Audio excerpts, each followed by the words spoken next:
तंत्र को समझने की जो अंदर प्यास है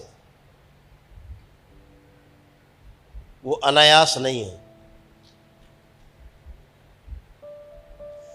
यह बहुत प्राकृतिक है। मुझे संसार में एक व्यक्ति आज तक ऐसा नहीं मिला जो गलती करना चाहता हो।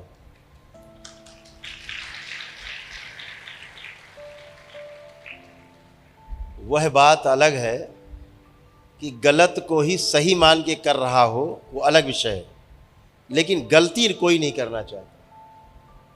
ये बहुत अद्भुत है।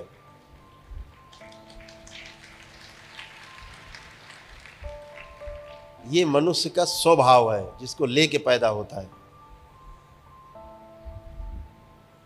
पहली गलती माता पिता करना सिखाते हैं। पहली गलती कौन सी गलती होती है?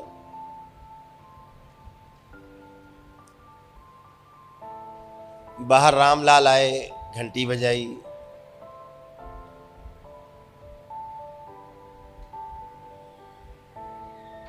भैया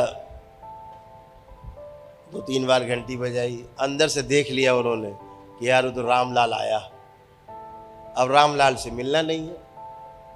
तो छोटे बच्चे को यूज करते हैं, बुलाते हैं, जाओ कह दो पापा घर पे नहीं है। बच्चा जाता, पापा कह रहे पापा घर पे नहीं है। वो तो समझ गया पापा घर में है, इसके मिलना नहीं चाहते, चला गया। लेकिन उसके बाद जो कुटाई होती है, किसने कहा था कि कह दो पापा कह रहे हैं। अब वो तो बच्चा, वो तो पापा ही ने कहा तो वो पापा ही कहेगा। तो उसने कहा भाई पापा कह रहे हो तो कह दिया। तो पहली पिटाई होती तो समझ जाता है कि पापा जब कहे कह दो घर पे नहीं है, तो ये बिल्कुल मत बताना कि पापा ने कहा है। तो पहली गलती वहां से शुरू होती है।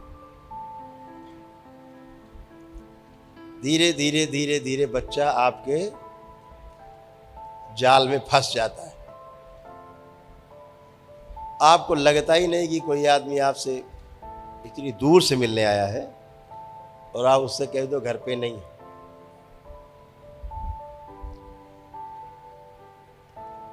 तंत्र का अर्थ व्यवस्था होता है।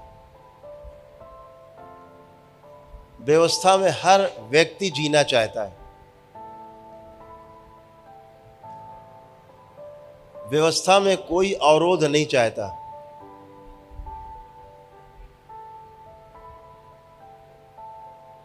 समस्या क्या है? व्यवस्था को समझने की समस्या है। व्यवस्था समझी कैसे जाए?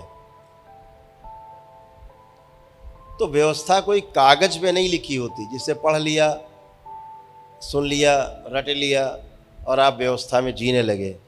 अगर ऐसा होता तो तमाम रामायण, गीता, उपनिषद, शास्त्र, वेद सब भरे पड़े हैं, अच्छी अच्छी बातों से तमाम चीज़ें भरी पड़ी, तो आप अच्छे ही हो जाते अगर किताब अच्छा कर सकती। किताबों में जैसा लिखा है वैसा जीता हुआ जब हम जीता जागता व्यक्ति देखते हैं, उसमें आचरण को देखते हैं। जो लिखा है किताब में वो इसके आचरण में है, तब पहली बार उस किताब के प्रति श्रद्धा पैदा होती है। तब पहली बार ये पता लगता है कि ऐसा हम जी सकते हैं, क्योंकि जैसा किताब में लिखा वैसा ये जी रहा है। कठिन लगता है सोच के। जैसे भगवान श्री राम, लक्ष्मण, भरत, शत्रुघ्न, पूरा परिवार उनका जैसे जिया तो बड़ा कठिन दिखता है, इतना बड़ा त्याग। भगवान श्री कृष्ण जैसे जिए अपने जिंदगी में, वैसा जीना बहुत कठिन लगता है। लेकिन जब जीते हुए देखते हैं ये तो ऐसा जी गए, तो हम क्यों नहीं जी सकते? प्रमाण मिलता है, आचरण से ही प्रमाण मिलता है कि अगर यह व्यक्ति जी सकता है, अगर वह व्यक्ति गुरु के रूप में मिल गया और दिख गया कि हमारा गुरु अगर ऐसा जी सकता है तो हम भी ऐसे ही जी सकते हैं, ये प्रमाण मिलता है।